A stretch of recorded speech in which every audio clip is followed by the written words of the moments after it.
I believe the real estate industry, the business of buying and selling properties, not the investors, but the business people like real estate brokers like myself, is in literally a depression, has been for 4 years. In fact, a scale that really is massive compared to our economy. The definition of an economic depression is a prolonged period of depressed decline that causes normally a country's gross domestic product, but in this case an industry, to drop, unemployment to rise, and consumer confidence to fall. And by any measure, selling homes, occupy a business that is occupied by real estate agents and brokers, has been in a continued depression for 4 years.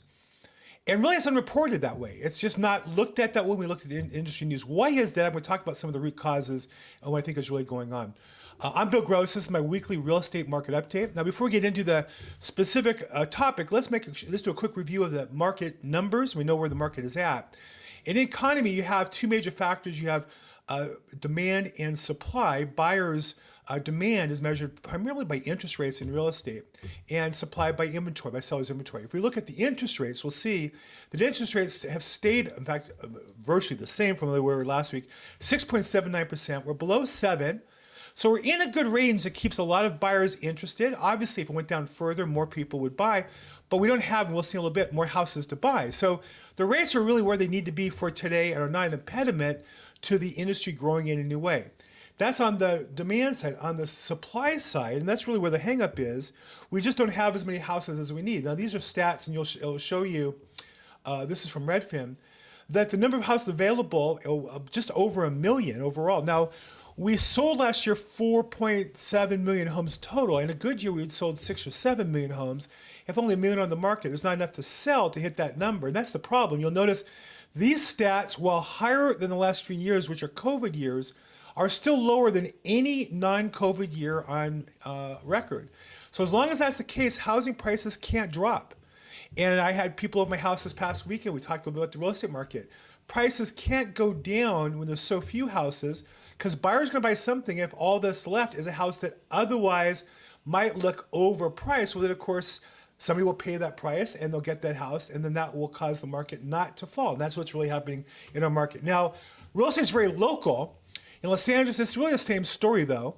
We're basically in a seller's market. We have been for a while. We're at 38. If you use Altos Research, they take all the factors and create, and you can see in the last few months since January, since inauguration, it's gone up from 35 to 38. Now, also coinciding with the fires in Los Angeles, in a market where you might have, monthly 60, 70,000 homes for sale, taking 13,000 off the market.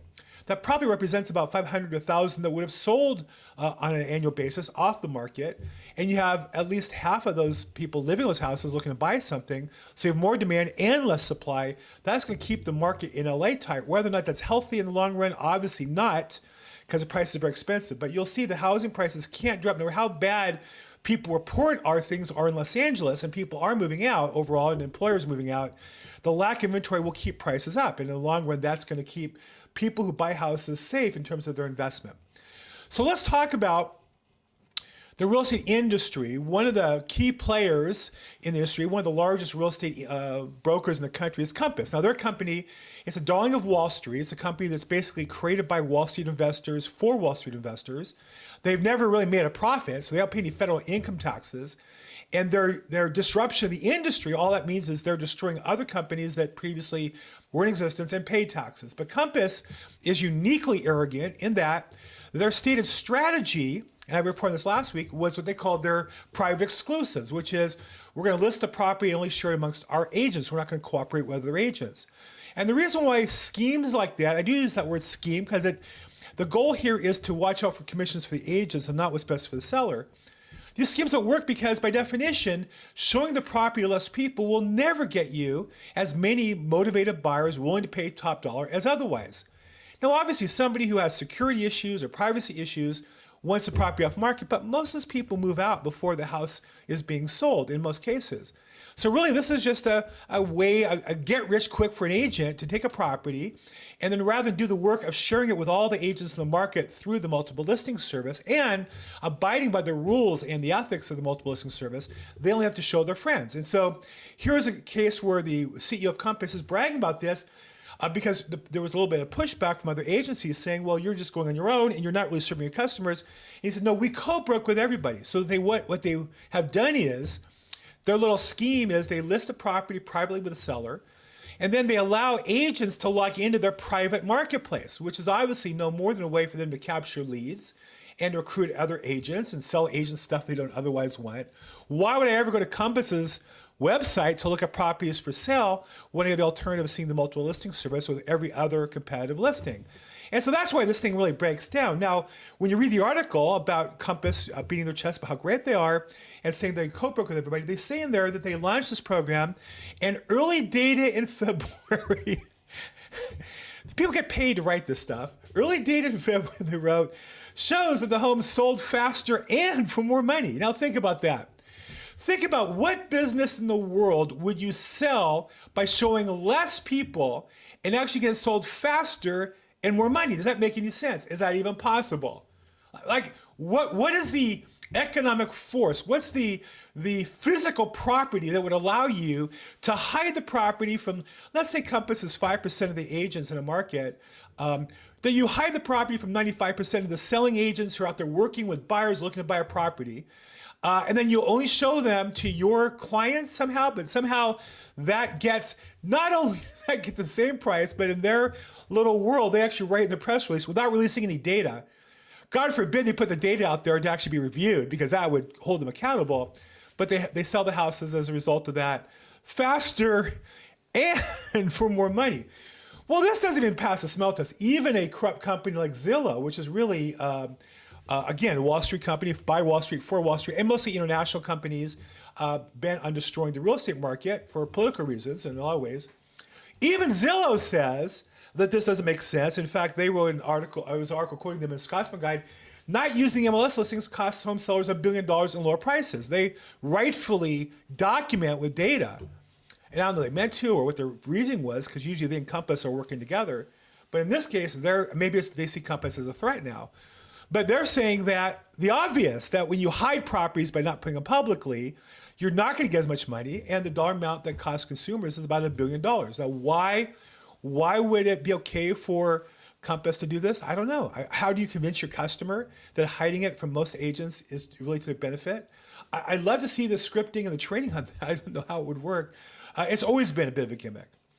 To show you how bankrupt the overall real estate industry is, it was announced about a week ago, Keller Williams is seeking, received a very large private investment from Stone Point Capital. Now, Stone Point's a company that has made investments in other real estate industries. So their goal is to make strategic investments, which is a way of saying they want to get inside the boardroom and look behind the table and see what other people can't see under the businesses, and then use that to their strategic advantage to make money.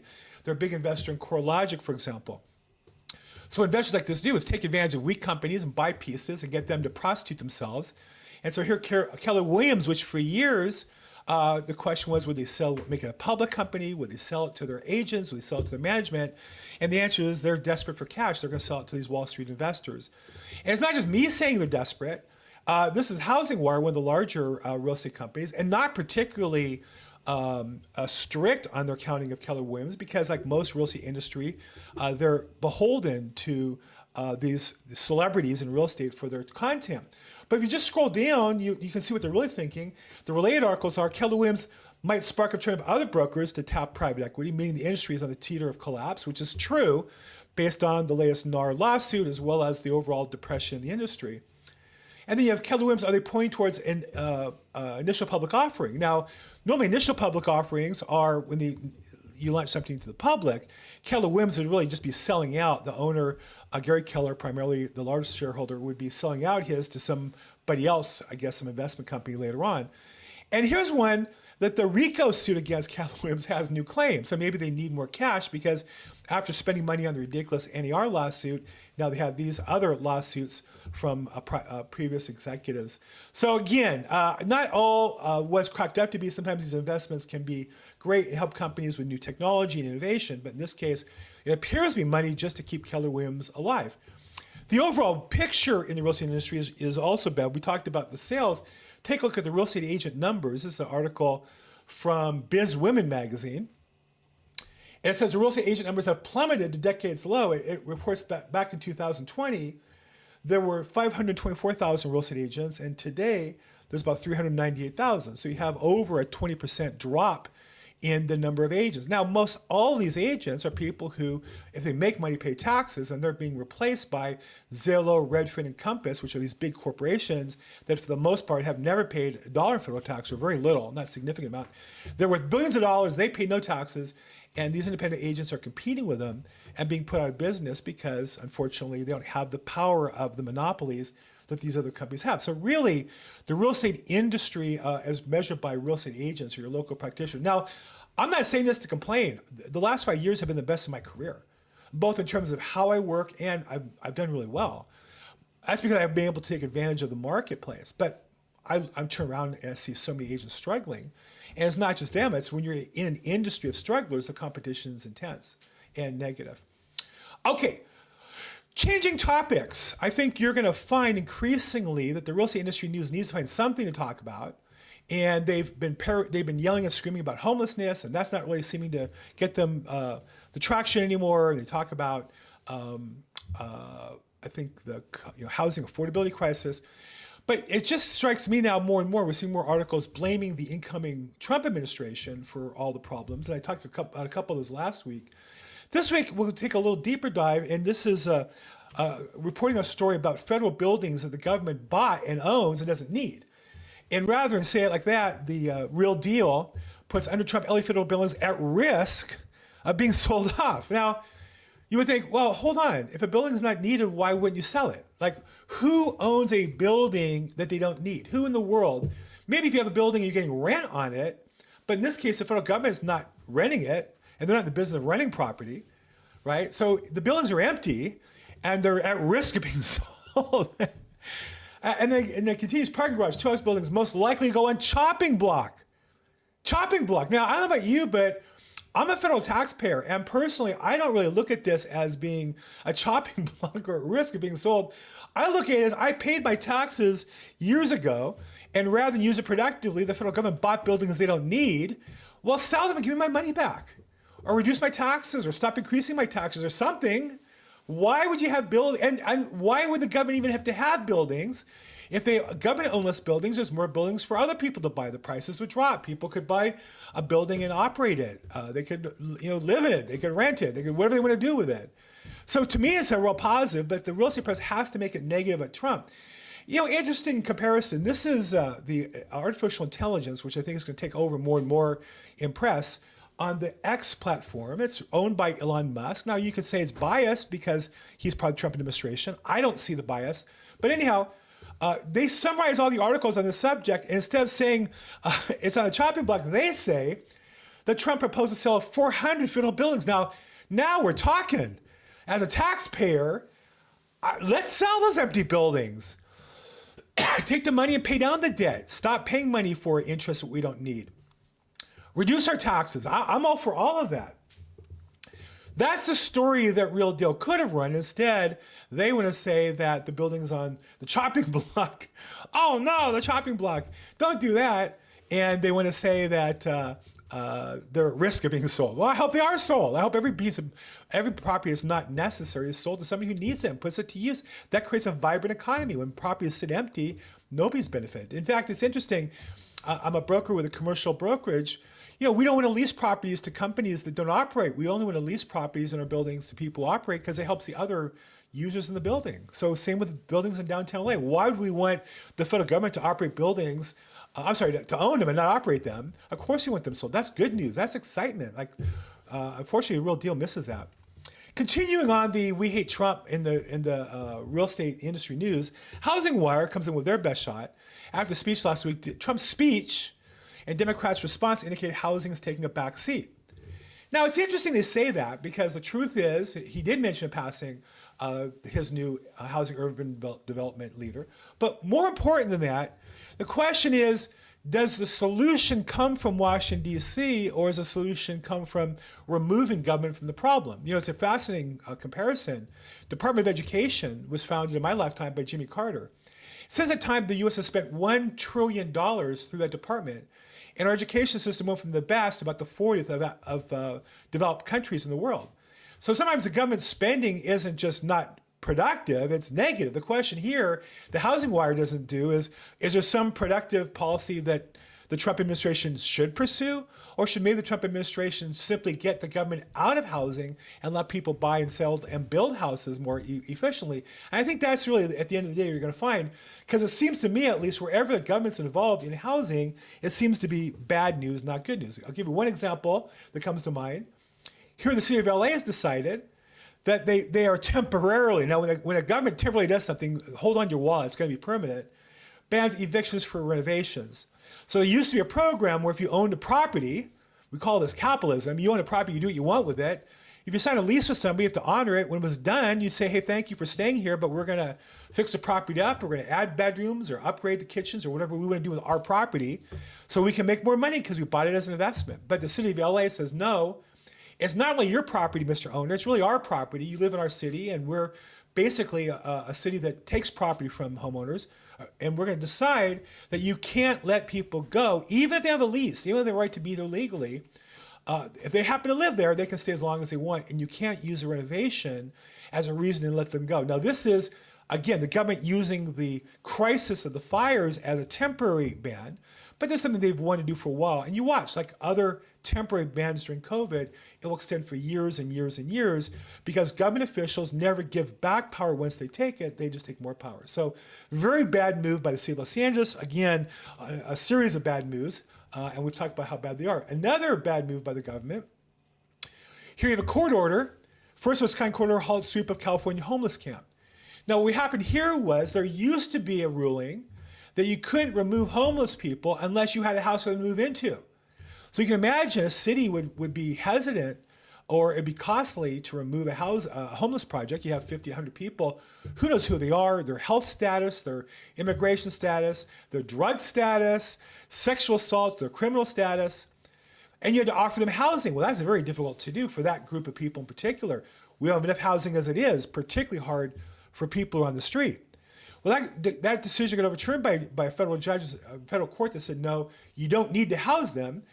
You can enforce the law that says it's illegal to live on the street, and that's separate from having to find them a house. But then one judge, the first time that new policy was implemented, another judge pops out of the woodwork like a whack-a-mole saying, oh, no, it's cruel and unusual punishment to make people leave their housing that might be illegal or just sleeping on the street. It's cruel and unusual punishment. You can't do that. So as a result, once again, cities have stopped sweeping up housing encampments because the one judge in this case, and then it's another judge in another place, another judge in another place, prevents that from happening. And again, how do the judges get there? Well, we elect them.